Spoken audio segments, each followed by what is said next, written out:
It's primary election day up in Tennessee, and it's an important election for the state and the Republican Party. Republicans have held the governor's office since 2011 and have won every U.S. Senate election since 1994. There are a total of 8 candidates vying for the state's highest seat.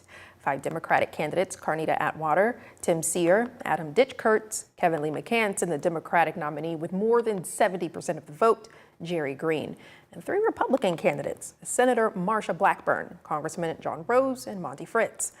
And Marsha Blackburn won the nomination with 43% of the vote. Blackburn has been one of Tennessee's most prominent Republican leaders for years. Now, she became the first woman elected to represent Tennessee in the U.S. Senate after serving in the U.S. House. Blackburn ultimately leaves the Senate to become the state's governor. Tennessee law says the governor would appoint someone to temporarily fill her Senate seat until a special election is held, making tonight's results significant beyond the governor's race. Thank you, Tennessee. And absolutely, I am so honored, humbled, grateful to accept your Republican nomination for the office of governor of the state of Tennessee.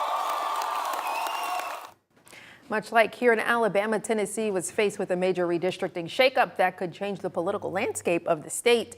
The new map splits Memphis in half, reshaping the 5th congressional district currently held by Republican Representative Andy Ogles, who faced a challenger from Charlie Hatcher, a former state agriculture commissioner endorsed by Governor Bill Lee. And Hatcher took the nomination, but only by a slim margin with 53% of votes. Over in the House, candidates are vying for the open house seat in District 6. 3 Republicans made a bid for John Rose's abandoned seat, but Johnny Garrett won the nomination with more than 40% of the vote.